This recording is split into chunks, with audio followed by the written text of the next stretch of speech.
It is no secret that I am a big fan of creating your art in collections for your art licensing portfolio or your art for products portfolio. But what happens if you're just learning about this advice and you're looking through your portfolio and you have a stack of one-off designs? Do you need to change them all into collections, and how do you even do that? Today, I'm going to talk about this idea, and I'm going to give you lots of examples from my own work to show you how you can take your art and build it out into a collection. So let's jump into that. So I've made multiple videos about why I love to create my work in collections, and you can check out those videos and learn more about why I recommend this. I will link to one over here, one of my favorites. But in short, I think creating in collections benefits both the artist because of the creative process and how it makes you sort of think things through a little bit more than you normally would if you're creating one design, and how it makes your artwork stronger. But also, I think it really shows off a skill set that is valuable to art directors. So if you're trying to get work for art licensing, if you're trying to get work for freelance, if you're trying to get the attention of someone to get your artwork on products, creating in collections can be a really wonderful way to show that you understand how products are designed. Being able to show off that skill set is why I do recommend that students who have all one-off designs take some of their top designs and build them out into mini collections, which would have 3 or 4 designs that all coordinate together. So not everything in your portfolio has to be a collection, but I do recommend, if you have 0 collections in your artwork portfolio, if you're looking to get into art for product, I do recommend that you build out a couple of your designs into mini collections. Now, in my course, Successful Licensing Collections, I have the whole process from start to finish. If you're just designing something new, I talk about how to find marketable themes, how to sketch out your work and plan what kind of designs you're going to need, how to assess your work. And if you want to see me walking through that process in real time, I also have a video where I design a collection on my YouTube, so you can check that out. But what happens if you're looking at your portfolio today and you're seeing that you've been designing for Spoonflower or for Instagram challenges, and you just have a lot of one-off designs, which are really nice, but you're ready to take it to the next step and build them out into collections? How do you do that? I'm going to take you along behind the scenes as we figure that out today. The first thing we need to do is look at the art that we have chosen to build out into a mini collection and list out what type of other art we're going to need. And by type, I mean, is it going to be a pattern? Is it going to be illustrations? Is it going to be a mixture? This is the point where you're also going to consider, what is the ideal end use of your art? Is it going into a print-on-demand shop? Is it a portfolio piece? What are you hoping to get this art on? And that's going to help you decide if you need more patterns in this collection, if you're going to have a mixture of patterns and illustrations, or if it's only going to be illustrations. So if your original art is pattern, assess whether this pattern has enough interest to be considered a hero pattern. The hero print will have the most colors, the most icons, or motifs, and it's going to drive the collection. So here I'm showing a mixture of patterns that all coordinate into a collection. If your original design is something like the top 2, that could be considered a hero print, and you can create some things more like the bottom images. If your original print, your first print, is something like the yellow guitar X's in the bottom middle, then you might be thinking about creating more complex prints to make this a fully rounded out collection. So this isn't an exact science, but let's look at some examples. This is a pattern that I created that was just a one-off. It was a fun thing for part of an Instagram challenge, and I think it has enough interest to be considered a hero print. So I would be creating a secondary print and a simple print, which you could consider calling a ditzy or a blender. You might have heard these different terms for this, but basically I would say that this original art works well as a main print. I could have something about equal weight, slightly lesser as a secondary print, and then something really simple to go along with it. This print is a print that I created for Instagram, and it's really sweet, but I'm not sure if it has enough going on to be considered a hero print. So if I was going to build this out into a collection, I would probably add a hero print. I would consider this maybe a secondary print. And my final thing that I might add would be either another simple print or potentially an illustration, because I could see this as a wrapping paper collection. And so this could be something where an illustration could go on a gift bag. And so I could see doing an illustration and a hero print to collaborate with this art.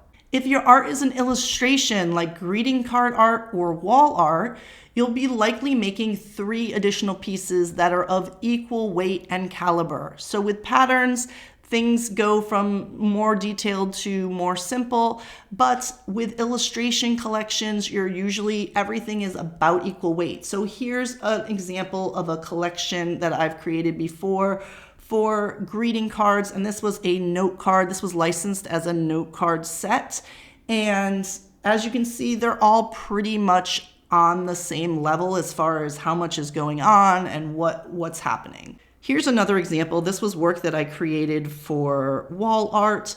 And in this case, I created 3 pieces, but realistically, if you're doing a group of illustrations, you should either do 2 or 4. Only 2 of these were licensed as a set, but if I had 4, maybe I would have licensed all 4. I'm not sure. So for greeting cards and for wall art, I recommend you stick with 4. So take your original art and then add 3 more. Next up, we are going to talk about how to brainstorm for our next designs. But if this has been helpful so far, please take time to hit like and subscribe to my channel, because I do have a lot of content about collections and designing for products. Lots of behind the scenes information, so I'd love to have you as a subscriber. Also, comment, is this making sense so far? Do you understand the terms that I'm talking about? Do you know the difference between like a hero print and a secondary print? I definitely break this all down in Successful Licensing Collections, my course that you can check out in the description below, get a link to that. But I could make a video that breaks down some of the differences and makes it a little bit more clearer. So let me know in the comments if that's something that you need or if you've totally got this. Now that you know how many pieces and what type of pieces you're going to be creating, the main things that need to align in a design collection of art for product are the theme, the style, which is like your technique, and the palette. So we're going to deal with theme first. Step 1 is to make a list of related icons and subject matter to your original artwork. So in this example, I'm going to think about what else could be used to add to this design set. Communication forms, current and retro. So these are all phones, but I could do something with email, with faxing, pagers, postage, phone booths, chat logs, or text message bubbles, because obviously I do have these message voice bubble things. So it could be like a log of people talking back and forth. General retro tech like stereos and Discmans. I could do something with phone circuitry, operator lines, phone numbers, or like the dial pad close-ups. These are all things I would be brainstorming to go along with this design. For this design, other hearts, especially if I'm thinking about creating a hero print to go along with this. These are really simple hearts, but maybe we're going to do something more detailed with more texture or inlay art, arranged in a really dynamic way. There are ways to make hearts more interesting than what I've done here. Valentine's candy, chalk hearts, lollipops, chocolate and heart boxes, Cupid. You know, if I'm seeing this as a Valentine's print for wrapping paper, then I'm thinking about various Valentine's themes: love letters, stamps sealed with a kiss, lovebirds, kisses and hugs, lips. All of these things could go along to build out this collection, but it certainly does help to think about what that end product might be so that you can think about what you might normally see on artwork like this. Here is another example. This is a really fun retro Christmas card that I have created recently, and if I wanted to make this into some additional cards that could go together, then I might think about what are some other vintage decor items, because here I've already shown off a couple in here. Tinsel, the shiny bright ornaments, brush trees, blow mold snowmen and Santas, and dripping candles. I'm thinking about mid-century decor. Retro Santa illustrations, candy canes, wooden sleds.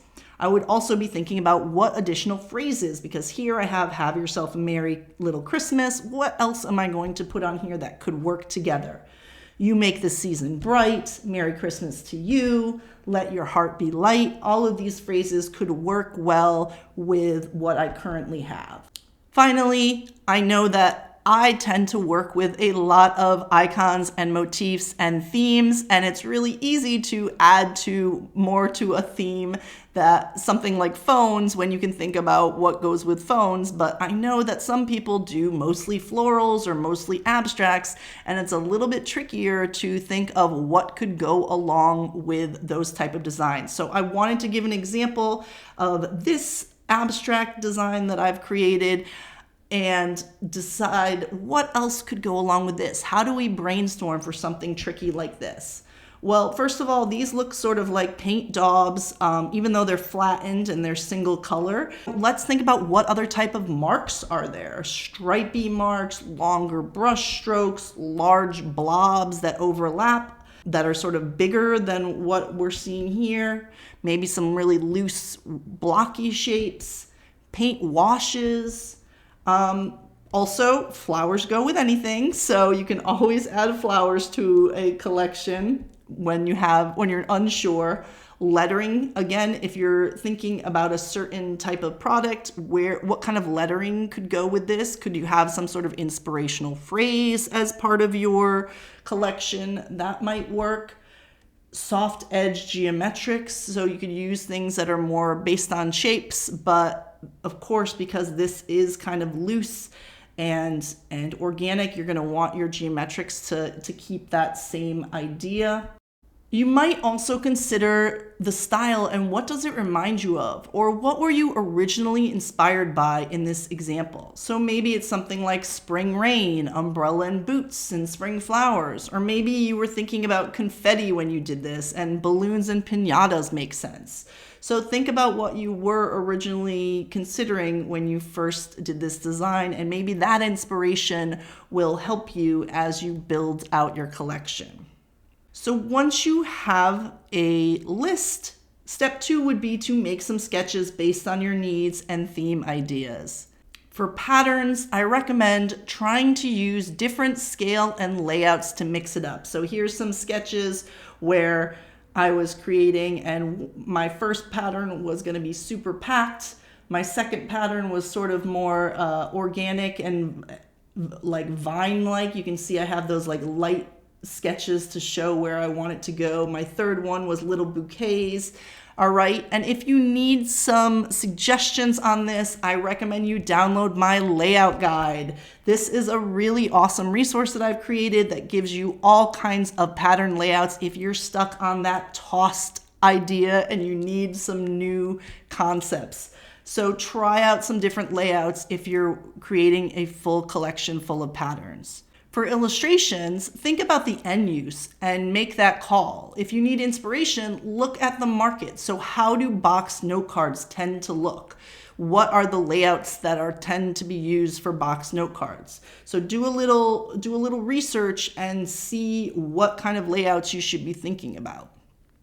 Next, as you go to design your first drafts, follow the original style and palette in your drafts. This is easy. You're good to go because you've already done this once. You can pull the colors and use the same techniques and brushes that you did in the original. With patterns, you're often going to use different background colors from the original palette. So if I started with the teal one, then my second one might be the navy and my third one might be yellow. In this example, I might choose a pink background and a yellow background, pulling from that original palette. For illustrations, you may do the same thing and choose colors from the original and use different backgrounds, but you also might use the same color background. So here's a second example of some wall art I created where everything was different, but the background was the same. So that's a choice you get to make. Finally, step 4, place all the art on the same canvas to see how well they sit together. This is an important step. You want to see if this actually works together as a collection. Is it working in harmony, or is there some tweaking that needs to happen? By the way, if you need help with this, in my course, Successful Licensing Collections, I have a whole guide on how to make sure your art is cohesive with a number of factors to assess and lots of examples. All right, I hope that breakdown helps you get the creative juices moving. And like I said, if you're looking for a way to get into art licensing or freelance, you want to get your art onto products, and all you have right now are single designs. You don't need to take everything in your portfolio and create a collection with it, but I really do recommend taking at least 2 or 3 or 4 of your top designs and building those out into mini collections, which would be 3 or 4 coordinating designs. So I hope that helps. I have a couple more videos on collections you can check out, and of course in the description you can see information about successful licensing collections to really dive deep into how to create these collections and find those marketable themes and make work that really hits for the commercial market and art for products.